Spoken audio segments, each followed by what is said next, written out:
ሰላም ጤና ይስጥልን። የተወደዳችሁና የተከበራችሁ የቻናላችን ተከታታዮች እንደምን አላችሁ? የጥር 9 2018 ዕለታዊ ወቅታዊ ማህበራዊና ኢኮኖሚያዊ ትኩስ ሰበር መረጃዎችን ይዤላችሁ ቀርቤያለሁ። በቅድሚያም ዋና ዋናዎቹን በማስቀደም እንጀምራለን። ከዛሬ ጥር 9 2018 ጀምሮ በታህሳስ ወር 2018 በተሰጠው የብቃት ምዘና ፈተና የወሰዳቸው ሚኒስቴር መስሪያ ቤቱ በዚህ ሰዓት አዲስ መግለጫ አውጥቷል። ሙሉ መግለጫውን ወደ እናንተ እናደርሳለን። የኢትዮጵያ አየር መንገድ በበረራ ወቅት መጠቀም እንደማይቻል ሙሉ በሙሉ ክልከላ ማድረጉን በዚህ ሰዓት አንድ ጥብቅ መግለጫ አውጥቷል። ምንድነው? በዝርዝር ይዘነዋል። በሌላው መረጃችን ለኢትዮጵያ ንግድ ባንክ ደንበኞች በሙሉ የኢትዮጵያ ንግድ ባንክ አንድ አዲስ አሰራር በዛሬው ዕለት ይፋ አድርጓል። ይህንንም በተመለከተ እናደርሳችኋለን። እንዲሁም የመንግስት ሰራተኞችን በተመለከተ አንድ አዲስ መግለጫ ወጥቷል። ይህንና መሰል መረጃዎችን በዚህ ሰዓት ወደ እናንተ እናደርሳለን። ቪዲዮውን ላይክ፣ ቻናሉን ሰብስክራይብ እያደረጋችሁ እስከ መጨረሻው ድረስ አብራችሁን ቆዩ።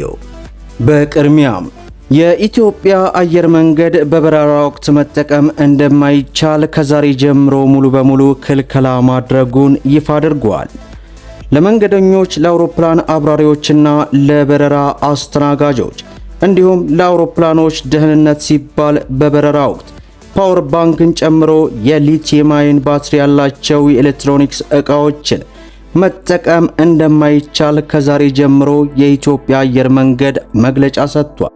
በጉዞ ወቅት የሊቲየም አየን ባትሪ ያላቸው ማንኛቸውም የኤሌክትሮኒክስ መሳሪያዎች አውሮፕላኑ ውስጥ ተሳፋሪ አናት በላይ በሚገኙ የዕቃ ማስቀመጫ ውስጥም መቀመጥ እንደሌለባቸውና ከተሳፋሪው መቀመጫ ስር ሊቀመጡ እንደሚገባም አሳስበዋል።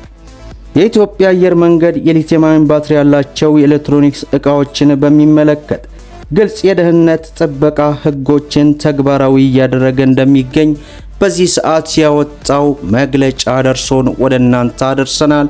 ስለዚህ ከፍተኛ ጥንቃቄ አድርጉ።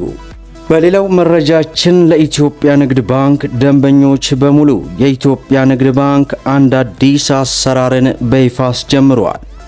የኢትዮጵያ ንግድ ባንክ የዲጂታል ባንኪንግ አገልግሎቱን ይበልጥ ተደራሽ ለማድረግ ከሀገር በቀሉ የቴክኖሎጂ ኩባንያ ኤግላይን ሲስተም ቴክኖሎጂ ጋር በመተባበር ስታርፔይ በተሰኘ ሁለንተናዊ የክፍያ መተግበሪያ ወደ ሥራ ማስገባቱን በዚህ ሰዓት ይፋ አድርጓል።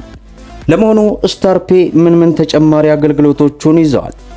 ሁሉን አቀፍ የክፍያ ማዕከል መተግበሪያው የመብራት፣ የውሃ፣ የስልክ፣ የኢንተርኔት፣ የትራፊክ መቀጮና ሌሎች የመንግስት አገልግሎት ክፍያዎችን በአንድ ቦታ ላይ ይፈጸማሉ።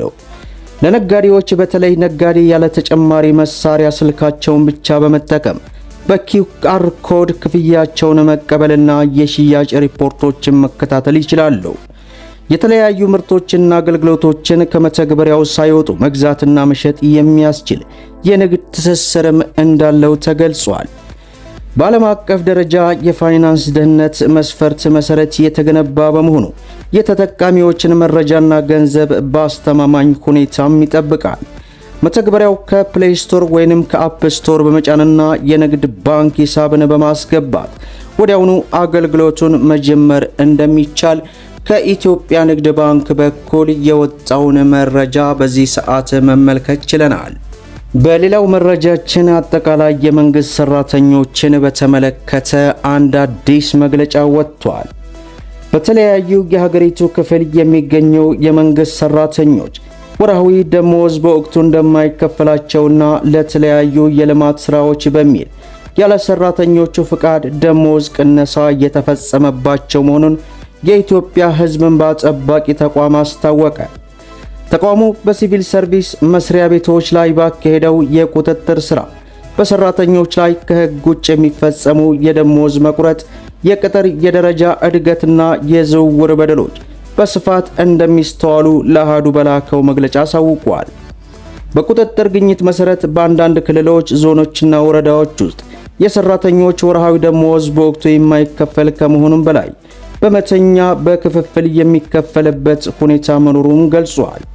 በተጨማሪም ለልማት ማህበርና ለኤችአይቪ መከላከያ በሚል ምክንያት ያለ ሰራተኛው ፍቃድና በግዳጅ ከደሞዝ ላይ ክፍያ እንደሚቀንስም ተቋሙ አረጋግጧል።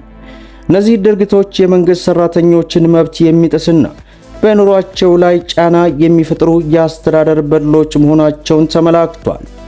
ተቋሙ በበጀት ዓመቱ የመጀመሪያ 6 ወራት በ20 ጉዳዮችና በ46 ተቋማት ላይ ባደረገው ቁጥጥር 100 የሚሆኑ የአሰራር ክፍተቶችን ለይተዋል። ከነዚህ መካከል በአንድ የሥራ መደብ መታወቂያ ቁጥር ከአንድ በላይ ቅጥር መፈጸምና ደንብና መመሪያዎችን ያልተከተሉ የሰራተኛ ዝውውሮች በዋናነት ይጠቀሳሉ። እነዚህ ህገወጥ አሰራሮች በሲቪል ሰርቪሱ መዋቅር ውስጥ የመልካም አስተዳደር ችግሮች እንዲስፋፉ ምክንያት መሆናቸውን ገልጿል። ይህንን ችግር ለመፍታት ተቋሙ ከአስፈጻሚ አካላት ጋር በግኝቶች ላይ ስምምነት ላይ የደረሰ ሲሆን በሕግ የተከለከሉ የደሞዝ ቅነሳዎች እንዲቆሙና ያልተከፈሉ ውዝፍ ክፍያዎች ለሰራተኛ እንዲሰጡ የመፍትሄ ሐሳብም አቅርበዋል። በቀጣይም በየደረጃው ያሉ አስተዳደሮች የሰራተኞችን መብት እንዲያከብሩና ህጋዊ የአሰራር ስርዓቱን እንዲከተሉ ተቋሙን ማሳሰቡ በዚህ ሰዓት የወጣው ሪፖርት አስነብቦናል። በሌላው መረጃችን ከዛሬ ጥር 9 2018 ጀምሮ በታህሳስ 2018 በተሰጠው የብቃት ምዘና ፈተና የወሰዳቸው በዛሬው ዕለት ሚኒስቴር መስሪያ ቤቱ መግለጫ አውጥቷል። በታህሳስ 2018 የተሰጠውን የብቃት ምዘና ፈተና የወሰዳችሁ ተፈታኞች ከዛሬ ጥር 9 2018 ጀምሮ ሊንኩ ላይ በመግባት ሙሉ ስምና የፈተና መለያ ቁጥራችሁን በማስገባት የፈተና ውጤታችሁን መመልከት የምትችሉ መሆኑን የጤና ሚኒስቴር በዚህ ሰዓት መግለጫውን አውጥቷል።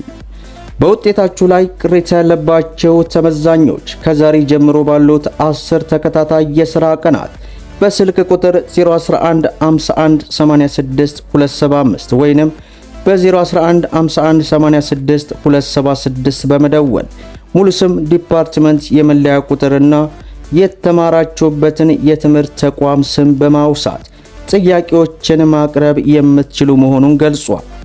የብቃት ምዘና ፈተናዎችን ያለፋችሁ ተመዛኞች ከጥር 13 ቀን 2018 ጀምሮ በምትኖሩበት ክልል በመሄድ የሙያ ፍቃድ መውሰድ ትችላላችሁ ማለቱን በዚህ ሰዓት መግለጫው አስነብቦናል።